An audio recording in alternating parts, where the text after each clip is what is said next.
শবে কদরের নামাজ কত রাকাত, নিয়ত কিভাবে করতে হয়, কি কি আমল আছে? শবে কদর বছরের সবচেয়ে শ্রেষ্ঠ রাত। এ রাতের ইবাদত খায়রুম মিন আলফি শাহর, হাজার মাসের ইবাদতের চাইতে উত্তম। এই জন্য এ রাত জেগে আমরা ইবাদত করার চেষ্টা করব। কিন্তু ইবাদতের নির্দিষ্ট কোনো ফরম্যাট, নির্দিষ্ট কোনো পদ্ধতি কোরআন হাদিস শিখায় দেয়নি যে আপনাকে নামাজ পড়তে হবে এত রাকাত, প্রথম রাকাতে অমুক সূরার সাথে তমুক সূরা এতবার পড়তে হবে, দ্বিতীয় রাকাতে অমুক সূরার সাথে অমুক সূরা এতবার পড়তে হবে, এরকম কোনো ধরা বাঁধা নিয়ম বলে দেওয়া হয় নাই। অতএব শবে কদরের নামাজ বলতে আলাদা কোনো ফরম্যাটের নামাজ নাই। আপনি দুই রাকাত করে নামাজ পড়বেন, ধীরে ধীরে সুন্দর করে যে কোনো সূরা দিয়ে পড়তে পারেন, যে কোনো সূরা যে কোনো সংখ্যকবার পড়তে পারেন, নির্দিষ্ট কোনো ফরম্যাট ঠিক করা নেই। শবে কদর উপলক্ষে একটা জিনিস শুধুমাত্র হাদিসে শেখানো আছে, জন্য একটা দোয়া, আল্লাহুম্মা ইন্নাকা আফুউন তুহিব্বুল আফওয়া ফাআফু আন্নি। আল্লাহ আপনি ক্ষমাশীল, ক্ষমাকে পছন্দ করেন, আমাকে ক্ষমা করে দিন। এর বাইরে শবে কদরের নামাজ বলতে আলাদা নিয়মের কোনো নামাজ নাই। নামাজের বাইরে আপনি কোরআন তেলাওয়াত করবেন, দোয়া করবেন, জিকির আজকার করবেন, তাসবিহ তেলাওয়াত করবেন, বিভিন্ন নেক আমল করবেন, দ্বীনি বই পুস্তক পড়বেন, বিভিন্নভাবে আপনি রাতটাকে কাটাবার চেষ্টা করবেন। শবে কদরে কি আসলে ভাগ্য পরিবর্তন হয়? ভাগ্য পরিবর্তন করতে কি কি আমল করা দরকার? ভাইরা আমার, লাইলাতুল কদরে মানুষের ভাগ্য লিপিবদ্ধ হয়। ভাগ্য লিপিবদ্ধ হওয়ার 4-5টা স্তর আছে, 4-5টা লেভেল আছে। বিভিন্ন লেভেলে লেভেলে মানুষের ভাগ্য নির্ধারণ হয়। মানুষের সৃষ্টির হাজার বছর আগে, 50,000 বছর আগে আল্লাহ তাআলা মানুষের তাকদীর লিখেছেন। আবার মাতৃগর্ভে থাকাকালীন সময় আরেকটা লেয়ারে লেখা হয়। এরপরে প্রত্যেক বছর লাইলাতুল কদরে আবার সেই চূড়ান্ত যেটা লেখা আছে এজমালি, ওইটা বিস্তারিত লেখা হয় প্রতি বছর লাইলাতুল কদরে। কোরআন কারীমে সূরা দুখানে আল্লাহ বলেছেন, ইন্না আনজালনাহু ফী লাইলাতিন মুবারাকাহ ইন্না কুন্না মুনজিরিন ফীহা ইউফরাকু কুল্লু আমরিন হাকীম। আল্লাহ বলেছেন, আমি এই কোরআনকে নাযিল করেছি বরকতময় রাতে। কোরআন কোন রাতে নাযিল হয়েছে? শবে বরাতে না শবে কদরে? শবে কদরে। সেই রাতে আল্লাহ বলছেন ফীহা, অর্থাৎ সেই বরকতময় রাতেই ইউফরাকু কুল্লু আমরিন হাকীম, সব গুরুত্বপূর্ণ বিষয়গুলোকে আল্লাহ তাআলা ধার্য করেন। এখান থেকে বোঝা যায় লাইলাতুল কদরে সর্বরক মানুষের ভাগ্য নির্ধারণ। এখন কত ভাগ্যের জন্য ভালো নির্ধারণ হয়, তার জন্য কি করার আছে? সবচেয়ে বড় করা হলো ঈমান এবং তাকওয়া অবলম্বন করা। আল্লাহ বলেছেন যে ওয়ালাউ আন্না আহলাল কুরআ আমানু ওয়াত্তাকাউ লাফাতাহনা আলাইহিম বারাকাতিন মিনাস সামা। কোন জনপদের মানুষ ঈমান আর তাকওয়া আনলে আল্লাহ তাআলা বলেছেন আসমান থেকে বরকতের সব দুয়ারগুলো উন্মোচন করে দিবেন। আপনার ভাগ্যে ভালো কিছু লেখা হোক চাইলে আপনাকে ঈমান আমলের চর্চায় এগিয়ে যেতে হবে। আমাদের দেশে মানুষ সব রাতে মসজিদে ভিড় করে, সারা বছর নামাজ কালামের খোঁজ খবর নেই, সব রাতে মসজিদে এসে ভিড় করছে। কেন? ভাগ্যে যেন ভালো কিছু লেখা হয়। একজন চেয়ারম্যান সরকারের কাছ থেকে রিলিফ পাইছে বা জনগণকে বন্টন করার জন্য জিনিসপত্র পাইছে। তো চেয়ারম্যান সাহেবের পাতি যে সমস্ত নেতা আছে বা চেলা চামচা আছে, সহযোগী আছে, এরা ভাগ নিতে আসছে। এক চামচা নির্বাচনের আগেও ছিল না, পরেও ছিল না, ভোটের সময় ছিল না, পরেও ছিল না, কোনো কিছুতে নাই।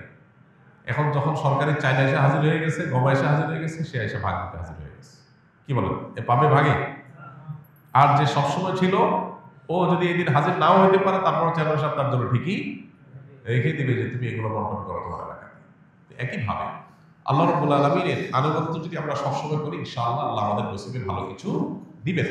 এক রাতের ইবাদত করে সব নিজের পক্ষে নিয়ে নিব, সারা বছর আকাম করবো, এটা সঠিক পদ্ধতি না। দ্বিতীয়ত হলো লা ইয়ারুদ্দু তাকদীর ইল্লা দুআ।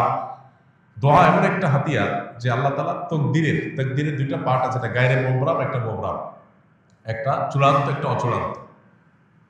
অচূড়ান্ত তো আমাদের দৃষ্টিতে, আল্লাহর দৃষ্টিতে সেটাও চূড়ান্ত। আল্লাহ জানেন যে আমরা সেটাকেও দোয়া করে পরিবর্তন করে নিব।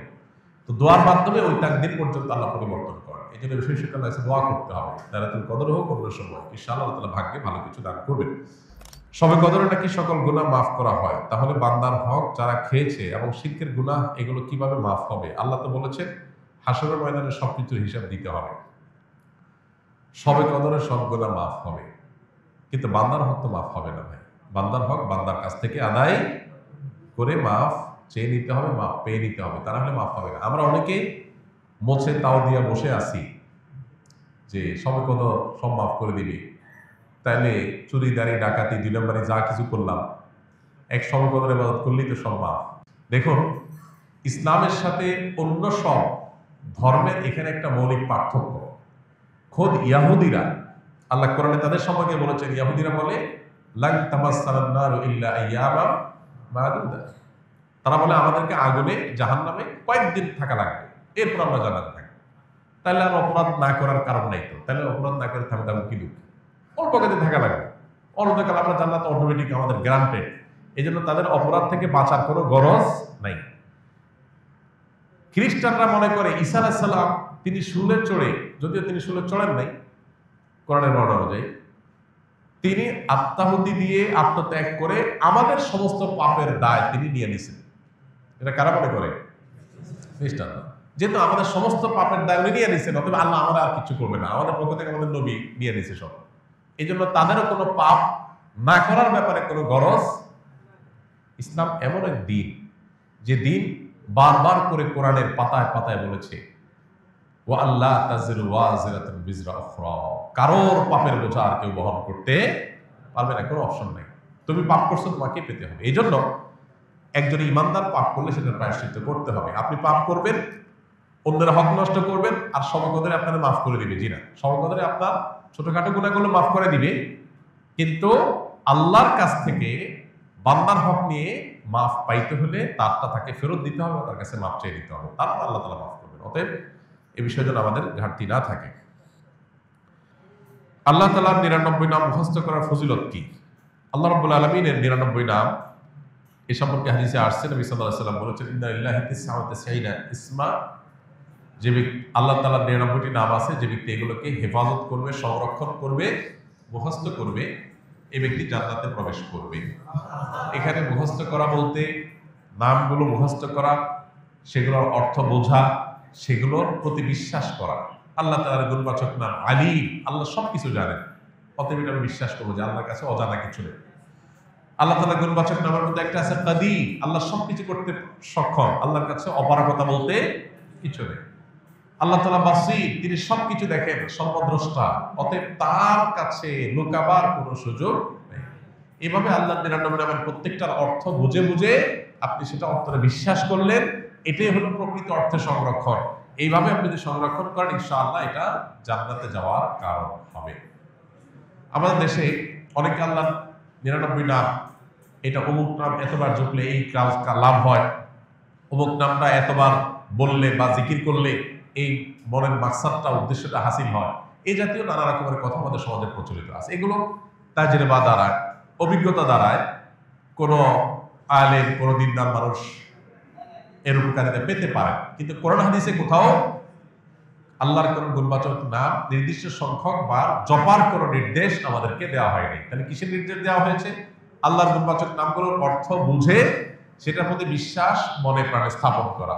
এটা তাওহীদের গুরুত্বপূর্ণ একটা পার্ট, যেটা আমাদের অনেকেরই এখনো নেওয়া হয়নি। আমরা অনেকেই নিজেকে মুসলমান দাবি করি, আল্লাহর গুণবাচক নামের অনেক নাম আছে যেগুলো আমরা হয়তো শুনি না, জানি না, এবং সেটার অর্থ বুঝে যে মনে বিশ্বাস করব, জানি না বিশ্বাস থেকে আসে। তো এই জন্য আল্লাহর গুণবাচক নামগুলো আমাদের জানা দরকার, বোঝা দরকার, বিশ্বাস করা দরকার। আস-সুন্নাহ ফাউন্ডেশন, উম্মার স্বার্থে সুন্নাহর সাথে।